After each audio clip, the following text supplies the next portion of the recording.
चलिए सभी साथी क्लास में फटाफट जुड़ जाएंगे। बिहार डीएलएड एंट्रेंस एग्ज़ाम 2025 जो आप सभी का साथी 27 से परीक्षा शुरू है और आज की क्लास में हम लोग देखेंगे प्रीवियस ईयर का प्रश्न जो आपके जीके और जीएस के जो इम्पोर्टेंट क्वेश्चन बन सकते हैं उन सारे क्वेश्चनों को आज की क्लास में हम आपके लिए निचोड़ संग्रह लेकर आए हैं जो आपकी परीक्षा के दृष्टि से बहुत ही ज़्यादा इम्पोर्टेंट है। तो आप सभी साथी आज की क्लास में टॉप 100 क्वेश्चन को आप लोग कॉपी और पेन लेकर लिख लीजिएगा।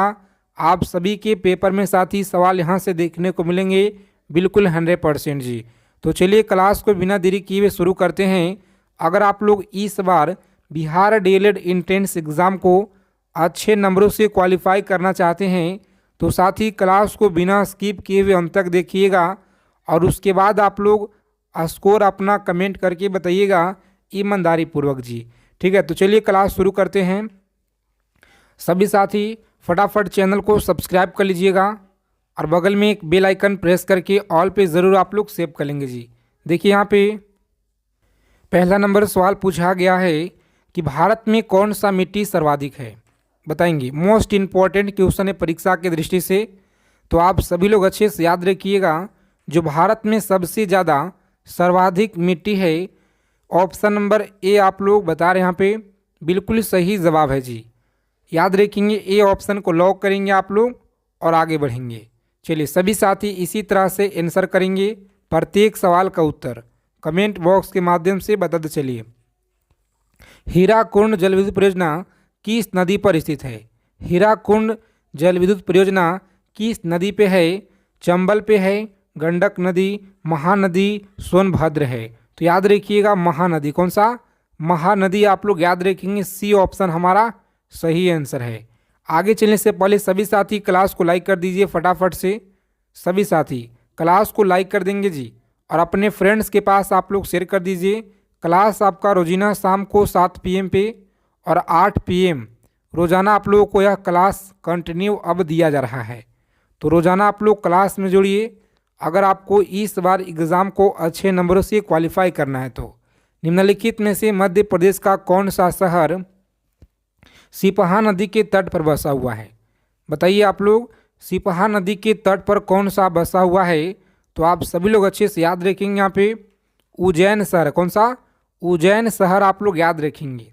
चलिए देखेंगे यहाँ पे अगला क्वेश्चन पूछा गया है आपके एग्जाम में, मणिकर्ण गर्म जल स्रोत किस राज्य में है? मणिकर्ण गर्म जल स्रोत जो है उत्तराखंड में है, हिमाचल प्रदेश में, जम्मू कश्मीर या गुजरात में है? तो यहाँ पे आपका सही आंसर है साथी हिमाचल प्रदेश, याद रखिएगा हिमाचल प्रदेश में है। आगे देखेंगे अगला क्वेश्चन पूछा गया आपके एग्जाम में, सभी को अच्छे से याद रखना है कि हरित क्रांति का पिता किसे कहा जाता है? बताइए, हरित क्रांति का पिता किसे कहा जाता है? तो याद रखेंगे Norman Borlaug, option number B option हमारा सही आंसर है जी। तो अच्छे से आप लोग याद रखिएगा यहाँ पे। आगे देखेंगे अगला प्रश्न पूछा गया आपकी परीक्षा में, सभी को अच्छे से याद रखना है और सभी साथी चैनल को सब्सक्राइब कर लीजिएगा जरूर। क्षेत्रफल के मामले में निम्नलिखित में से कौन सा देश भारत में बड़ा नहीं है? बताइए कौन सा देश है जो भारत से बड़ा नहीं है? तो इंडोनेशिया आप लोग याद रखिएगा, यहाँ पे डी ऑप्शन हमारा सही आंसर है जी, इंडोनेशिया। आगे देखेंगे क्लास के PDF के लिए टेलीग्राम चैनल और व्हाट्सएप चैनल को आप लोग ज्वाइन कीजिए, लिंक आपको डिस्क्रिप्शन में हम प्रोवाइड करा देंगे। निम्नलिखित में से भारत में ही उत्पन्न होने वाली सबसे लंबी नदी कौन सी है? बताइए, निम्नलिखित में से उत्पन्न होने वाली सबसे लंबी नदी कौन सी है? तो यह गंगा नदी है। कौन सा? गंगा नदी आप लोग याद रखेंगे, जिसका लंबाई 2525 किलोमीटर पूरे भारत में आप लोग याद रखिएगा जी। आगे देखेंगे अगला क्वेश्चन है, सभी को अच्छे से याद रखना पे कि भारत के संविधान का 73वां जो संशोधन है यह किससे संबंधित है? भारत के संविधान का 73वां संशोधन संबंधित है पंचायती राज्य से, और पंचायती राज्य का जो प्रारंभ है सबसे पहले राजस्थान के नागौर से शुरू हुआ है। अगला क्वेश्चन है कि नागरिकता अधिनियम कब लागू हुआ? बताएंगे। नागरिकता अधिनियम कब लागू हुआ? तो सही आंसर याद रखेंगे 1955 में। कब हुआ जी? 1955 में। आगे देखेंगे साथी, अगला प्रश्न पूछा गया है कि राष्ट्रीय एकता परिषद की जो स्थापना है यह कब की गई थी? बताएंगे। राष्ट्रीय एकता परिषद की जो स्थापना है यह कब किया गया? तो 1961 में। आप लोग याद रखिएगा, यहाँ पे सही आंसर है जी। आगे देखेंगे, अगला प्रश्न पूछा गया है, सभी को बताना है राइट आंसर क्या होगा यहाँ पे। चलिए बताइए आप लोग। प्रत्येक सवाल का आंसर आपको बताने के लिए मात्र 5 सेकेंड का वक्त दिया जाएगा और इसके बाद हम आपको आंसर बता देंगे। निम्नलिखित में से किस राष्ट्रपति का कार्यकाल सबसे कम था? बताएंगे सबसे कम था। सही आंसर क्या रहेगा? तो बी ऑप्शन को आप लोग लॉक करेंगे, जाकिर हुसैन। आप लोग याद रखिएगा। चलिए सभी साथी फटाफट यहाँ पे बताइए आप लोग। 12 नंबर क्वेश्चन है कि राजतरंगिणी में किस इतिहास का वर्णन किया गया है? राजतरंगिणी में किस इतिहास का वर्णन किया गया है? तो ए ऑप्शन को लॉक करेंगे आप लोग और आगे बढ़ेंगे जी। कौन सा है? कश्मीर। आप लोग याद रखिएगा, सही आंसर है। सभी साथी फटाफट आंसर करेंगे यहाँ पे। बताइए आप लोग कि द्वितीय बौद्ध संगीति कहाँ आयोजन किया गया था? द्वितीय बौद्ध संगीति का जो आयोजन है यह कहाँ किया गया था? तो सी ऑप्शन को लॉक करेंगे और आगे बढ़ेंगे जी। वैशाली। आप लोग याद रखिएगा। चलिए सभी साथी फटाफट आंसर कीजिए यहाँ पे कि निम्नलिखित में से किसे एक रात के नाम से जाना जाता है? चलिए बताइए आप लोग। एक रात के नाम से जाना जाता है, ए ऑप्शन को लॉक करेंगे, महापद्मनंद। आप लोग याद रखिएगा। सभी साथी फटाफट आंसर कीजिए यहाँ पे।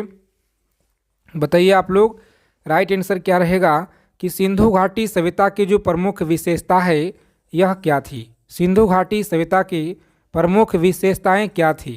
तो प्यारे मित्रों आप लोग याद रखेंगे, पूरा पाषाण सभ्यता आप लोग याद रखेंगे। जो भी लोग बता रहे हैं यहाँ पे डी ऑप्शन यह गलत है जी। कौन सा होगा? तो शहरी सभ्यता। आप लोग याद रखिएगा, बिल्कुल सही आंसर है। आगे देखेंगे, अगला सवाल है। सभी साथी क्लास को लाइक कर दीजिए फटाफट से। आगे चलने से पहले निम्नलिखित में से कौन सा फसल भूमध्य रेखीय फसल है? बताएंगे निम्नलिखित में से कौन सा भूमध्य रेखीय फसल है? तो आप सभी लोग याद रखेंगे यहाँ पे सही आंसर हमारा बी है। कौन सा?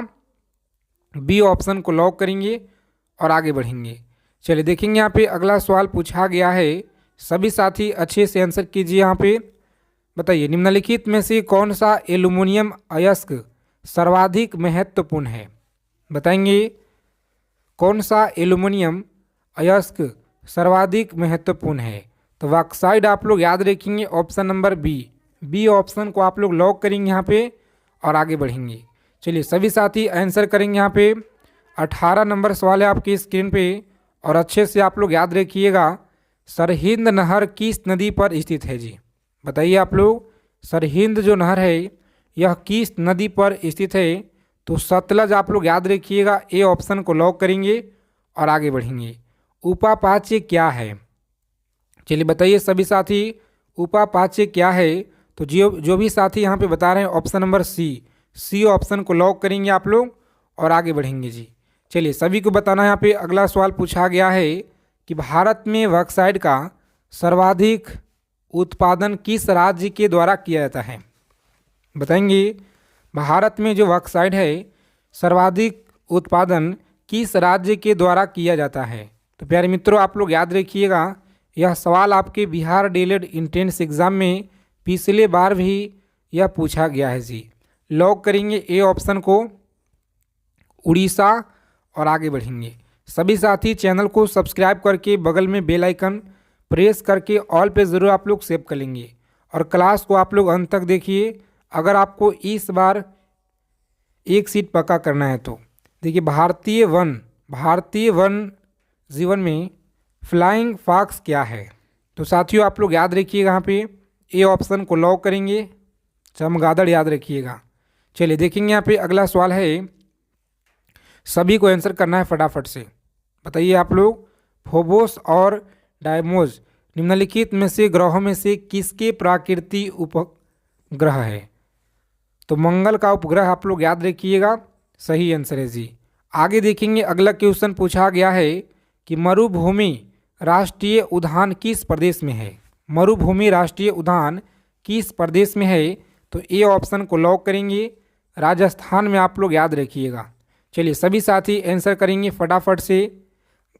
घाटी गांव वन्यजीव अभयारण्य किस प्रदेश में है, बताएंगे घाटी गांव वन्यजीव अभयारण्य किस राज्य में है, तो सही आंसर याद रखेंगे मध्य प्रदेश। कहाँ पे है जी, मध्य प्रदेश आप लोग याद रखिएगा।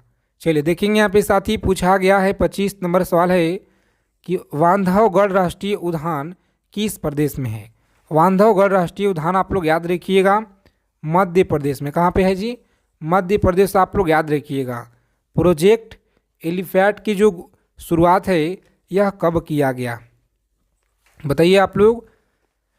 प्रोजेक्ट एलिफेंट की जो शुरुआत है यह कब किया गया, तो प्यारे साथियों ऑप्शन नंबर बी 1992 आप लोग याद रखिएगा जी। भारत की पहली यूरेनियम खान यह कहाँ पे है, बताइए आप लोग। भारत की जो पहली यूरेनियम खान है यह कहाँ पे है, तो साथियों लॉक करेंगे ए ऑप्शन को, जादूगोड़ा आप लोग याद रखिएगा। चलिए सभी साथी बताइए यहाँ पे, बताएंगे कि निम्नलिखित में से कौन सा दिन अरब सागर में नहीं गिरता है। कौन सा नदी अरब सागर में नहीं गिरता है, तो यह कौन सा है जी, तुंगभद्रा आप लोग याद रखिएगा। ए ऑप्शन को लॉक करेंगे साथियों, आगे बढ़ेंगे। चलिए सभी साथी फटाफट आंसर करेंगे यहाँ पे। बहुत ही महत्वपूर्ण सवाल है आपके परीक्षा के दृष्टि से कि 2011 की जनगणना के अनुसार पहले भारत में सर्वाधिक लिंगानुपात कब जो है यह रिकॉर्ड किया गया था, बताएंगे कब रिकॉर्ड किया गया, तो जनगणना 1961 आप लोग याद रखिएगा जी। कब किया गया, जनगणना 1961 आप लोग याद रखेंगे, यहाँ पे सही आंसर है। चलिए सभी साथी फटाफट आंसर करेंगे यहाँ पे। 30 नंबर सवाल है आपकी स्क्रीन पे, बताइए आइंस्टीन को नोबेल पुरस्कार के लिए मिला, याद रखेंगे आप लोग ऑप्शन नंबर बी ऑप्शन को लॉक करेंगे जी, आगे बढ़ेंगे। चलिए सभी साथी आंसर कीजिए यहाँ पे, सही आंसर क्या रहेगा। 31 नंबर सवाल है आपकी स्क्रीन पे, और अच्छे से आप लोग याद रखिएगा। यदि किसी गतिमान वस्तु का जो वेग है 1.5 गुना बढ़ा दिया जाता है तो उसका गतिज ऊर्जा क्या होगा, तो याद रखिएगा उसका जो गतिज ऊर्जा है साथी 2.25 गुना हो जाएगा। कितना, 2.25 गुना आप लोग याद रखिएगा, सही आंसर है जी। आगे देखेंगे 32 नंबर सवाल है आपकी स्क्रीन पे। भीषण सर्दी में ठंडे देशों में पानी की जो पाइपें फट जाती है यह क्या कहलाती है, तो प्यारे साथियों आप लोग याद रखेंगे, ए ऑप्शन को लॉक करेंगे आप लोग और आगे बढ़ेंगे जी। चलिए सभी को आंसर करना है यहाँ पे।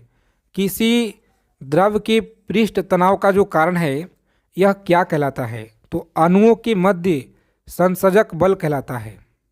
बी ऑप्शन को लॉक करेंगे आप लोग और आगे बढ़ेंगे। चलिए सभी साथी यहाँ पे बताएंगे 34 नंबर सवाल है आपकी स्क्रीन पे कि निम्नलिखित में से कौन सा रंग जो है सम्मिश्रण दिन और रात के समय सर्वाधिक सुविधाजनक होता है, सुविधाजनक होता है, बताएंगे आप लोग सही आंसर क्या रहेगा, तो हमारा डी ऑप्शन सही आंसर है। कौन सा, डी ऑप्शन को लॉक करेंगे और आगे बढ़ेंगे। चलिए देखिए यहाँ पे पूछा गया है कि सूर्य की जो ऊष्मा है पृथ्वी पर कैसे पहुँचती है। सूर्य की ऊष्मा पृथ्वी पर कैसे पहुँचती है, सभी लोग याद रखेंगे विकिरण के द्वारा आप लोग याद रखिएगा, विकिरण के द्वारा आप लोग याद रखेंगे। 36 नंबर सवाल देखेंगे आप लोग याद रखिएगा अच्छे से। ध्वनि ऊर्जा को विद्युत ऊर्जा में परिवर्तित करने वाले यंत्र का क्या नाम है जी, तो याद रखेंगे सी ऑप्शन माइक्रोफोन आप लोग याद रखिएगा।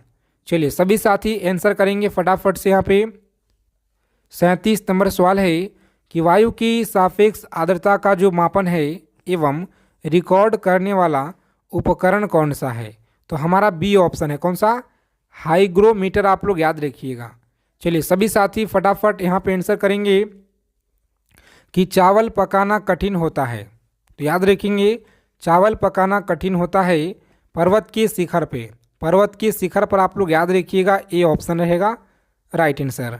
आगे देखेंगे अगला क्वेश्चन है कि निम्नलिखित में से कौन जो है पृष्ठ तनाव का परिणाम होता है। तो आप सभी लोग अच्छे से याद रखिएगा, यहाँ पे सही आंसर क्या रहेगा। सी ऑप्शन को लॉक करेंगे आप लोग और आगे बढ़ेंगे। कोशिका क्रिया आप लोग याद रखिएगा जी। चलिए सभी साथी बताएंगे यहाँ पे घड़ी के स्प्रिंग में भंडारित ऊर्जा क्या होता है। तो रासायनिक ऊर्जा, यहाँ पे जो भी साथी बता रहे हैं गलत है, स्थित ऊर्जा आप लोग याद रखिएगा। बी ऑप्शन को लॉक करेंगे।